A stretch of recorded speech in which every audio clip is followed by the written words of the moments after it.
So Parshas VaYetzei. So we continue, and let's just take a look at the overview of the portion, a snapshot overview of the portion. So I'll share the screen for a few minutes. And Parshas VaYetzei is the continuation, the journey of Yaakov as he's leaving his running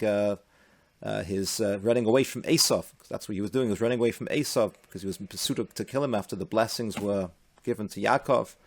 And the beginning of the portion describes the very famous Jacob's ladder, which will be the subject of next year's shir, because that's the first Aliyah. So Jacob's ladder, where he has this vision of angels going up and down the ladder, and this is in his preparation. Why? In his preparation for leaving Israel, leaving Eretz Israel, because he's leaving Israel. He was in Beersheba. That's where the blessings were given. And then at the behest of Yitzchak and Rivka, his parents, he's going to go back to Haran, back to the birthplace of Rivka. And he's being summoned over there, or being told to go there in order to find a wife. Back to Lavan's house, Lavan and Bethuel's house, which is, again, Lavan, again to remind ourselves again, that Lavan is Rivka's brother. Is Rivka's brother. And Lavan, and which would be Yaakov's uncle, right? So he's going to his uncle's home in Haran, and he's going to be marrying his two daughters, Rachel and Leah. And so he arrives in Haran, encounters Rachel, and contracts with Lavan, the father, he's his uncle, for her hand in marriage. And Lavan switches Leah for Rachel, forcing Yaakov to negotiate another 7 years of service for Rachel. And the story goes on. It's a long story. But it's the same famous story of the fact that he wanted to marry Rachel, and Lavan switches Rachel for Leah, and he ends up marrying both of them. And then this is the kind of the backdrop for the eventual emergence of the 12 tribes. And in addition to Rachel and Leah being given to him as wives, he also marries Bilhah and Zilpah, which I didn't realize. I found out this week that Bilhah and Zilpah are also Lavan's daughters too, from concubines. So in fact, Rachel, Leah, Bilhah and Zilpah, all the four daughters of Lavan. So the story of the parasha goes on to describe the marriages, all these marriages, and the fact that he's working there. He was with Lavan for a total of 20 years altogether, staying there to work for the hand in marriage of Rachel and Leah, but also staying there longer as well to work for Lavan. And so Rachel contracts with Leah for Reuven's mandrakes. I'm not going to go into these details right now. It's going to take too long to go through. But it's the whole story of the marriage of the four matriarchs, Rachel and Leah and Bilhah and Zilpah, and the birth of the 12 tribes. Because in this portion, it's a long portion, is the birth of the 12 tribes, the 12 sons. And the parsha goes on it says Yaakov uses his vast knowledge of nature and husbandry to amass a fortune in sheep and cattle. And after 6 years, he decides with Rachel and Leah to flee from Lavan. So again, it's 14 years of working for him for the hand in marriage of Rachel and Leah, but then an additional 6 years where he works for him, and then he decides to leave. After he's established the 12 tribes, the 12 children, so now it's time to leave. And they flee, and Lavan catches up with him, because Lavan doesn't want him to leave. In fact, Lavan, as we'll see further in the class, Lavan has very, very nefarious designs to kill him, to completely uproot and destroy Yaakov and his family. Not to kill his daughters, perhaps, but to uproot the spirituality and the Yiddishkeit of the future Jewish people, and initially wants to kill them. But Hashem comes in and intervenes and speaks to and sternly warns Lavan not to put a hand upon him. So Hashem intervenes, and Yaakov, while confronting Lavan for his years of duplicity, unwittingly curses Rachel, which is this summary. I'm taking this from a website called Torah.org. So the first few classes we had a few weeks ago, I was writing out myself. So I wasn't putting everything in, so I didn't have time again to go through it myself. So not all these details are what I would put in necessarily, but what they're doing over here is they're summarizing what's in each aliyah. But these are the topics unto themselves, as we know so many times. But the last aliyah is that Yaakov and Lavan separate, and Yaakov arrives at the border of Canaan in 2205. That's the last aliyah. And we're going to zoom into that in a few minutes. But just to kind of to appreciate a little bit, I was thinking about this. I wrote up a family tree. The Yaakov really is surrounded by so many. You think about the challenge of Yaakov within the family. I said his uncle Lavan. And Lavan, we know, is one of the evil characters of the Chumash. Lavan was not a friendly person. And now even on the surface, Lavan, through the portion, you don't really see overtly and so clearly the evil and the wickedness of Lavan. But when you read it, when you read between the lines and you read the Meforshim, the commentaries, it's a very famous, a very, very basic axiom of the Chumash, of the stories of the Chumash, that Lavan is a Rasha, Lavan a Rasha. And in fact, we talk about Lavan every year in the Haggadah, by the Seder. Because the Haggadah says that Lavan wanted to uproot everything about Judaism. In contrast to Paro, Paro only killed the boys. But Lavan wanted to uproot everything. So we have to know that Lavan is a nefarious character. He's an evil individual, and he's duplicitous. He's cunning. He tricks Yaakov with his wages. The rabbis say 100 times over, always switching his wages and switching the terms of employment. But I was saying that Yaakov, is really surrounded by a lot of challenging personalities. He's got Lavan on one side. That's his mother's brother, right? On his father's side, who was his uncle on his father's side? Yishmael. His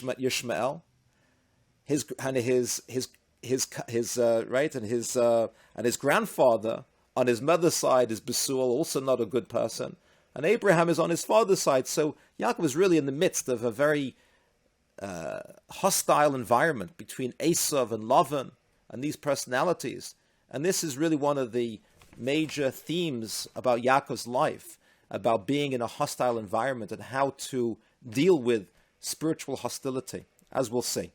But first, what I want to do is zoom in to the last Aliyah. That the last Aliyah, again, is something which tends to get neglected. And when we read through it, it really is, I have to say, it's a very mysterious, it's a mystifying story. So I'm going to read it, right? I'm going to read the story. And again, this is the last stage of the encounter with Lavan. So he's been with Lavan for 20 years. He's been with Lavan for 20 years. He's established his family. He's married Rachel, Leah, Bilhah, and Zilpah. He has the 12 tribes. He's now off. He now realizes he has to leave this negative environment and go back to Eretz Yisrael. And he leaves, and he's traveling, and then Lavan very quickly realizes his escape, and he comes chasing after him with designs to kill him, to physically kill him, thwarted by the divine intervention telling Lavan, leave him alone, don't put a single hand upon him. Now, Yaakov doesn't realize that. He's not privy to this dialogue which happens between Hashem and Lavan. So when finally Lavan approaches him and reaches him, understandably, Yaakov is very afraid. He's afraid for his life. And that's where the seventh Aliyah picks up. Because Lavan does not say anything or do anything which is physically threatening. In fact, it's the exact opposite, because the very opening sentence in the seventh Aliyah is that Lavan spoke up and said, he said, listen, the daughters are my daughters, the children are my children, the flocks are my flock. There's a little bit of a claim over here. I really own everything. It's really all mine. And he says, I'm not going to do anything, essentially. He says, I'm not planning to hurt you. But he says, let's make a covenant. Let's make a bris. Let's make a covenant, you and I. And that will be a witness between me and you that I'm going to remain at peace with you. We're going to have peace with each other. So fine, that's okay. Like having a bris, having a covenant of peace and good relations, not such a terrible thing. But then it goes on and it describes the details of this bris, of this covenant. The word bris means covenant. And when you read it, it really is bizarre. Because, if I would tell you, for those of you who know the story, you know the story. But for those of you who don't know the story, and I'll tell you that we're now going to see a covenant being established between Lavan and Yaakov, an agreement, a peace agreement. So then you'd expect, so they pull out a parchment and write down the terms of the agreement, sign on it. That's not what happens. So what happens is that Yaakov takes a stone. He takes a stone, picks up a stone, and we know earlier in the Porsche, when he first met Rachel, before he met Rachel, there's a famous story there also that the shepherds were shepherding the sheep, and they needed to water the sheep, and Yaakov was able to move a very, very heavy stone. So he displayed his strength in being able to move large stones. So he takes a stone, apparently it's a big stone, because he takes this stone and he picks it up, and he lifts it up and he erects it as what's called a matzeva, a monument. So that's the first step of the covenant. And then he says to his brothers, the commentaries discuss who the brothers are. The Ramban says it's referring to the brothers, the people who are with Lavan. He was calling them his brothers. He says to Lavan, to the people of Lavan, the group of Lavan's group, he says, now you also take some stones. Take some stones as well. So obviously Yaakov is doing something with these stones to establish this covenant. So Yaakov had already put up the monument, and now he says, please do the same thing. Take some stones yourself. So then they take stones, but they don't set up monuments. What they do is they make a mound, right? They make a mound of stones. And, okay, so they're making a mound, he's making a monument. What's going on? I don't know. And then Lavan pipes up, and he looks at this mound, he says, very nice, very nice. And he says, I'm going to call it Yagasa Hadusa. Now, no one knows what that means, don't worry about it. Yagasa Hadusa is an Aramaic term, right? He spoke Aramaic. And we say in the Haggadah, Lavan the Aramean chased after Yaakov. So he spoke Aramaic. So here the Chumash says that he named this pile of stones, this expression called Yaga Sahadusa. So don't worry about the meaning for right now. What's important is he's speaking Aramaic all of a sudden. Now, for the entire narrative of the Chumash between Yaakov and Lavan, not once has Aramaic ever come up. I don't think so. Not in their narrative, their dialogue with each other. He never speaks Aramaic, or at least the Chumash does not, relate the Aramaic version of what he says. But all of a sudden over here, he calls it Yagasa, this Aramaic term for this mound. And then Yaakov then calls it Gal Eid, Hebrew. Now Gal Eid means a mound of testimony. Mound of testimony. So the truth is that the expression Yagasa Dusa, the Aramaic term that Lavan just used, is actually the Aramaic translation of what Yaakov then goes ahead and calls it as well. So first of all, Lavan calls it a mound of testimony, but he uses Aramaic, Yagasa Dusa. Then Yaakov calls it mound of testimony, but in Hebrew. So, if you're not confused so far, we're going to get more confused, because then all of a sudden, then Lavan responds back. He says, okay, you're calling it mound of testimony or mound of witness in Hebrew. I'll also call it mound of witness in Hebrew. So he calls it Gal Eid. So he first calls it Yagasa Dusa in Aramaic. Yaakov calls it Gal Eid in Hebrew, mound of witness. And then Lavan responds, okay, I'll call it Gal Eid as well. What's going on over here, right? It's very bizarre. And then, in addition, he then also identifies this location. Lavan identifies this location as a place where God is looking out and overseeing us and making sure that we're going to keep our pact with each other. What is the pact? What is this agreement that Lavan wants from Yaakov? He wants to make sure that Yaakov is not going to marry anybody else outside of Rachel and Leah and Bilhah and Zilpah. And that's the agreement that he wants from him.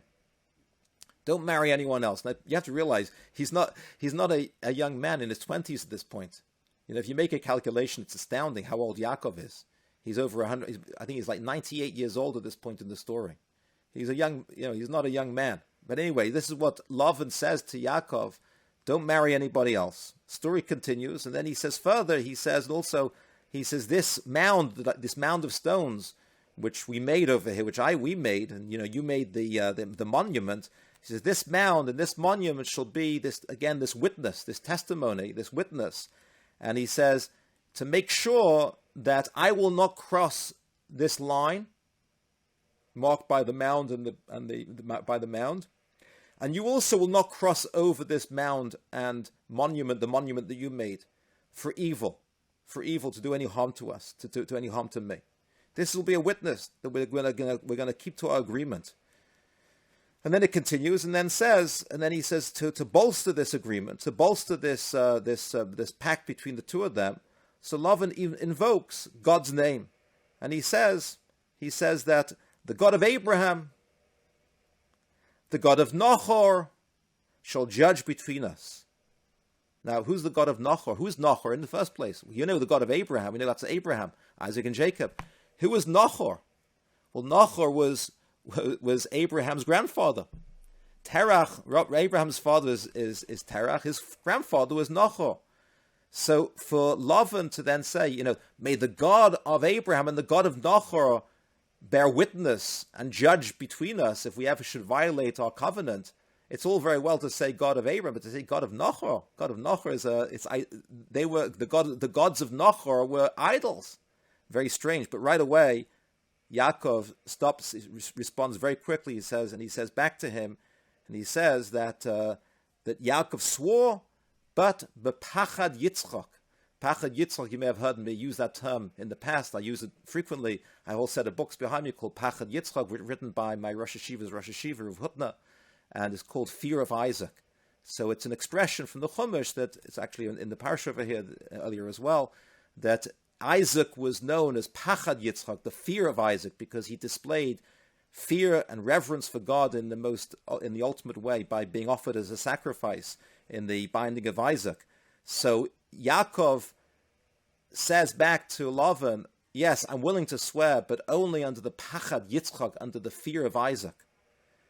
And then he makes a sacrifice, they have a meal, they go to sleep, Lavan gets up early in the morning, he kisses his family, he goes off on his way, and Yaakov goes off on his way, and then as he's traveling off on his way, leaving Haran to come back to Eretz Yisrael, so Yaakov has a vision of angels.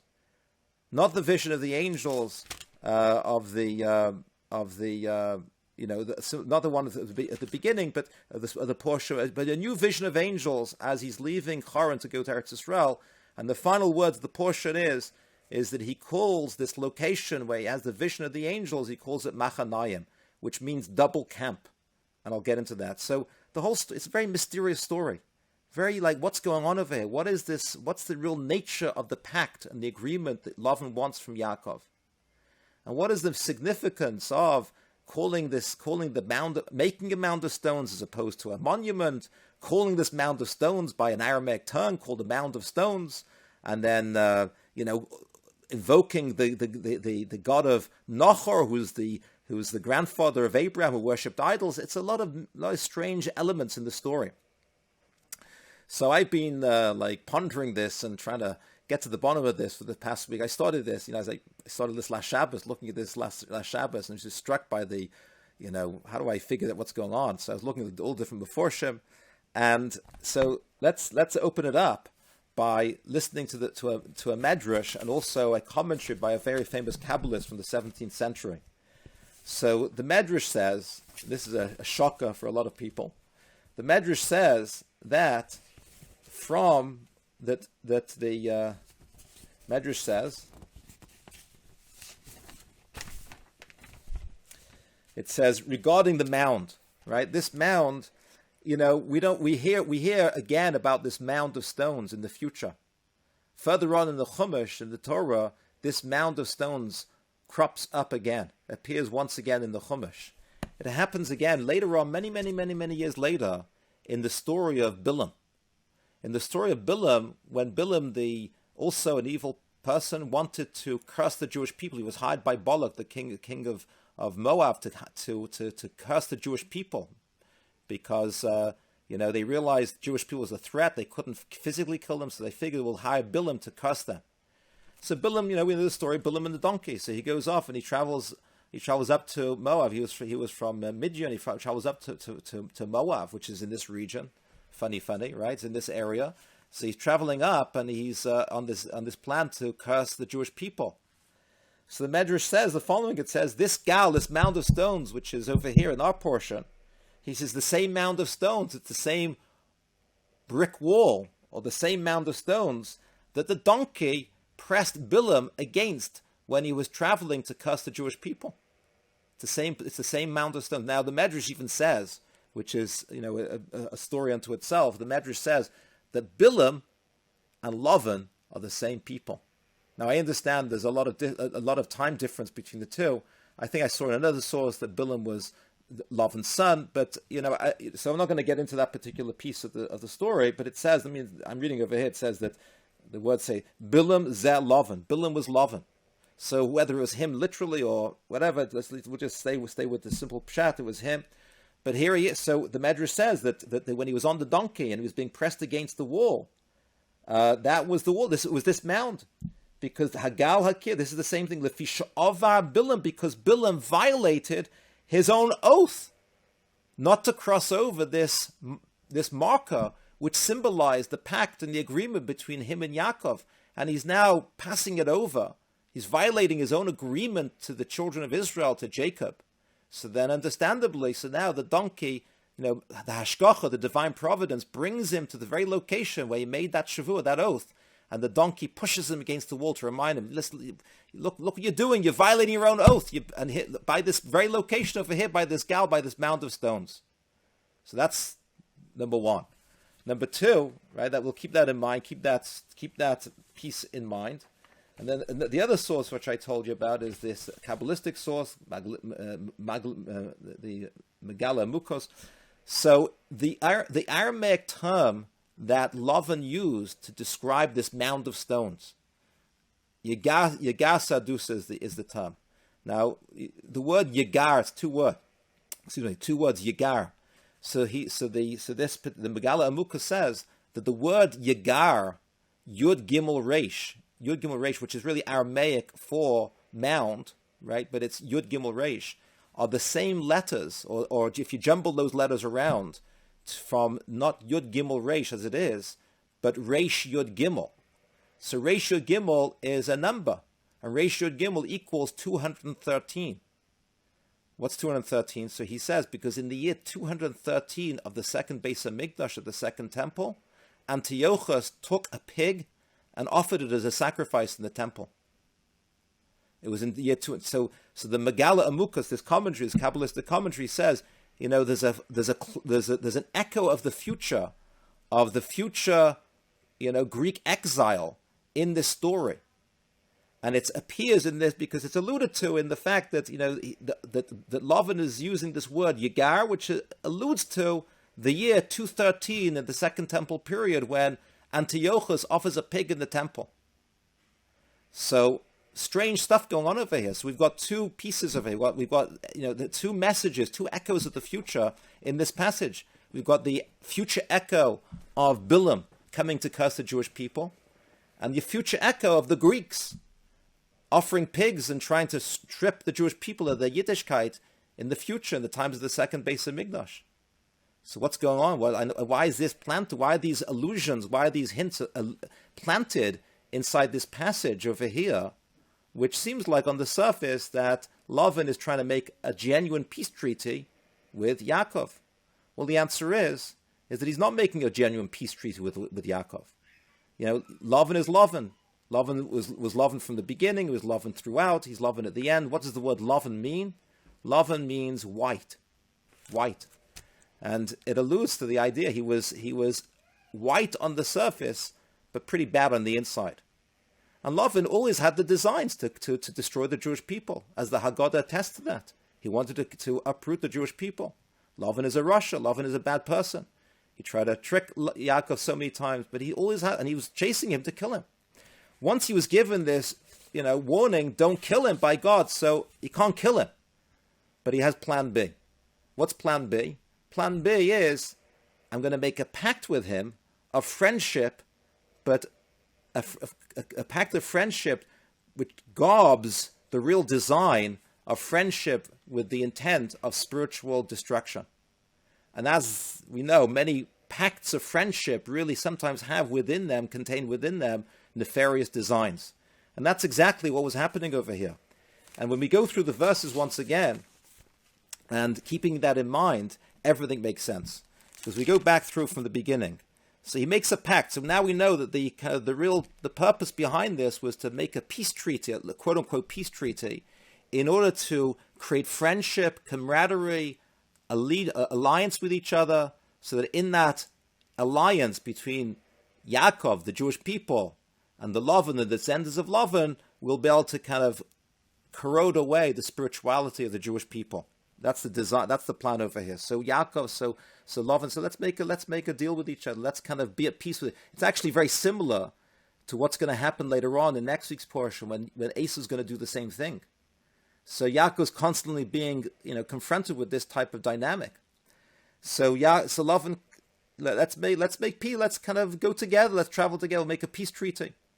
So Yaakov right away says, okay, I mean, he understands he can't like just kind of sneak away. He doesn't know that Lavan can't kill him because he doesn't know about the message that God gave to him. So he has to play along with it. But what does he do? He takes a stone and he makes a monument. Now, what's that about? Now, there's an uncanny connection and relationship between this stone and this monument to the very beginning of the portion. Because the very beginning of the portion relates how Yaakov was leaving Eretz Yisrael in the first place 20 years earlier to come to Haran. And the Torah relates how he took some stones plural, he put them around his head to go to sleep at night. That's when he had the dream, but he put stones around his head to go to sleep. And then he wakes up in the morning, and the pasuk says, when he wakes up in the morning, he took the stone from underneath his head and made it into a monument. Stone, monument. Once again, the difference is that at the beginning of the portion, it was stones, plural, coalescing in, well, actually, I gave it away. Then he takes a stone, the Medrash says, because the stones miraculously coalesced into one stone after he woke up. And then he picked the stone up and made a monument out of it. So what's the message behind all that? So the commentaries say that the purpose of him putting the stones around his head was to protect him. It was a symbolic statement. I need to protect my mind. I need to protect my spirituality because the soul is in the mind. If I'm going to go to Haran, to the home of Lavan, with the negative influences he's going to impose upon me, I need to be adequately prepared. And I need to always protect my mind. I have to protect my soul within my mind. And that's the symbolism, putting the stones around his head. In response to that, that holiness and that holy thought and that that thinking, the stones miraculously coalesced into one, all of them wanting to be part of having that contact with the tzaddik's head of Yaakov, who's understanding that he wants to always be spiritually protected. So each stone, this is how the Medrash explained, each stone wanted to have a chelek, have a portion of having the contact with this righteous person's head, and they miraculously coalesced into one monument, into one stone. And he took that and he put it up as a monument back then at the beginning of the portion, and he offered a sacrifice, put libations upon it. So again over here, when he's now encountering Lavan, and he's being invited into some kind of agreement with him, he stands his ground. He said, the only kind of thing I'm going to do, I'll make a monument to symbolize my absolute standing my ground, keeping away from the negative spiritual influences that you may be presenting to me. And therefore he takes the stone again and makes it into a monument, and that symbolizes absolute spiritual protection. That's what he does. And he says to Lavan's group, you do the same thing as well, but they don't. They just take the stones. They don't make monuments out of the stones. They just take stones, a mound of stones. The Rebbeinu Bachya, one of the famous medieval commentators, says that the word for a mound of stones is very similar. The word gal in Hebrew is very similar to the word galgal, which means celestial bodies, and it symbolizes because they wanted to hold on to their own belief system of not buying into Yaakov's belief system. And they wanted to have, no, if we're going to do this, we're going to do it on our terms as well. That we want to have something which represents our belief system, which is a gal, which is the celestial, there were sun worshippers. So therefore they did that. They let him have his monument, but they wanted to have their gal. And then the Torah goes, and then he calls it Yegasa Dusa. He calls this mound, Aramaic term, mound of witness. Why the Aramaic? Well, we understand now, because what is Hebrew? Hebrew is Lashon Kodesh. Hebrew is the holy tongue. Hebrew is spiritual. Hebrew captures the essence of existence. Every other language is mundane. So if Lavan wants to infuse mundaneness and wants to take away Yiddish spirituality from Yaakov, that's the terms of this agreement over here. He wants to, to dilute the spirituality of Yaakov. So then I'm going to call this I'm going to call this by the Aramaic term, Yegasadus. I'm not going to buy into the Hebrew, the holy tongue Hebrew. And he calls it by the Aramaic term because that's a more mundane language. And then Yaakov says, no, it's called Galaid, Hebrew. So then Lavan steps down a bit. He goes back and he says, okay, fine, I'll give you that. I'm not gonna make an argument with that. I'll go back. I'll use the Hebrew, and he calls it Galed.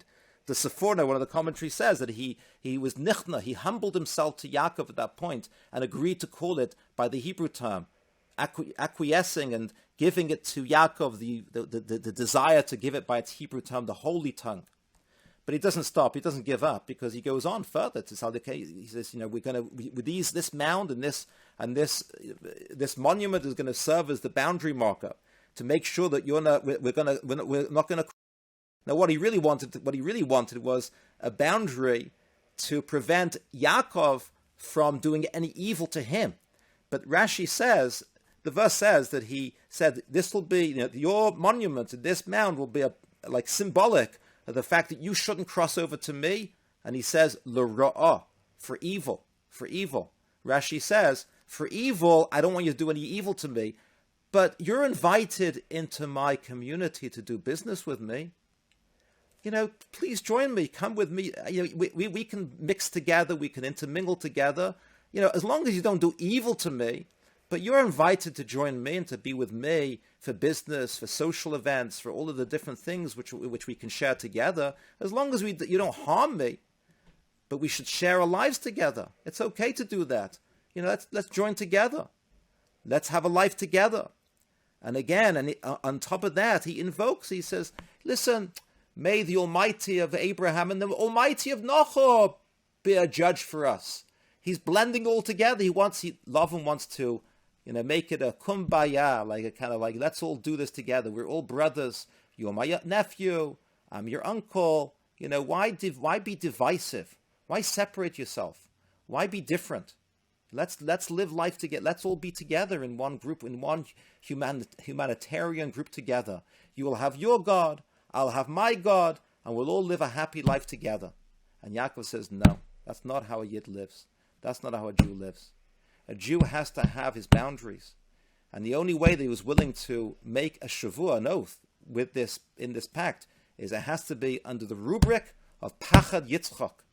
Pachad Yitzchak, the fear of Isaac, meaning that only when a Jew has that overarching umbrella philosophy of a Pachad, of a fear of Isaac, that means like fear we know is keeps us on the straight and narrow, keeps us like in line. The reverence represented by Isaac, that's the only terms of this agreement, of this pact that I'm going to have with you.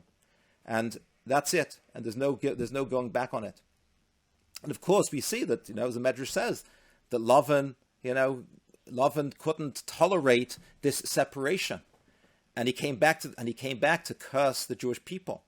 He wanted to curse the Jewish people, but God brings him to the very location where he made that oath in the first place. That even though that he had those designs, but he has to still stand by his agreement. And he still has to stand by that agreement of separation, which Yaakov imposed upon him, and he agreed to as well. And, again, this is why this story is the future of Revelation, the future echo of when Antiochus, who was also the Greeks, we'll learn about this in a few weeks now, Hanukkah, that was the whole theme of the Greeks. The whole theme of the Greeks was to allow Jews to be biologically Jewish, but just, let's partake of spirituality together, or at least don't you think that you have a special spirituality that we don't have. We can all study the Torah together. We can all have these rituals together. But that's not how a Jew is supposed to live. A Jew has to understand his mission in this world. As I've said many times before, we have to look at ourselves. It's almost like we are standing in the heavens, but our hands are dangling down in this physical world to bring spirituality into the world. And as long as we have our feet strongly upon the ground of our identity, then we can interact with the world. We can deal with the world. But there always has to be that buffer. And that was also, again, what Yaakov did at the beginning. He created that buffer around his head. So Lavan is trying to weaken that buffer. He's trying to dissolve it. He's trying to create an intermingling. And Lavan and Yaakov is not standing for it. He wants to strongly in his position that I, for the future, the Jewish people, have to stay strongly within my parameters of Yiddishkeit, of spirituality, and I'm not going to compromise that one iota. But the last part of the portion, the very last part is Yaakov leaves. Lavan goes back, Yaakov goes off, and he continues traveling. And he gets to this place, and he comes now. It says that he continues walking, and he comes to this, and he comes to a place, v'yifku b'malachei Elokim, and he encounters the angels of God.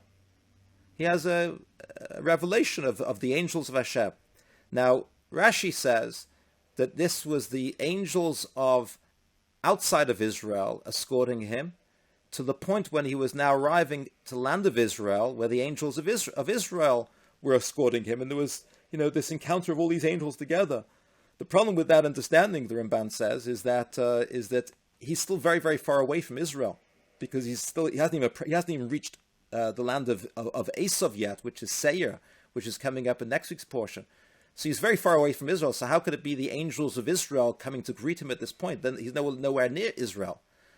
So the Ramban says, he quotes a different commentary. He quotes a Talmudic commentary and it's called the Targum Yonason and other sources that say that the angels, he saw a camp of angels of on high, but he also saw the encampment of.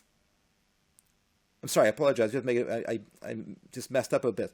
He said, go rewind the tape. He saw these angels. Rashi says it was the angels of outside of Israel and the angels of Israel. And then, in consequence to that, the very last word of the portion is he called this location Machanayim, which means two camps, alluding to the camps of the angels of Israel and the camp of the angels of outside of Israel. Two camps, and he called it Machanayim. That's plural for camp. So again, the Ramban says it's not nowhere near Israel. So Ramban explains differently. He says that what the two camps were not the two sets of camps of angels, but he saw one camp of angels on high, real angels, but the other camp which he perceived was the camp of either Esav pursuing him or Lavan pursuing him. So the second camp is the reality on the ground that I'm being chased from one direction by Lavan. I was being chased. Maybe he still feels he's being chased. And I'm going into the territory of Esav. I've got another camp facing me. So he's got this camp, this physical, malicious camp of enemies, of hostile people in his life right now, of Esav and Lavan. And he's also got the camp of spiritual protection on high of the angels.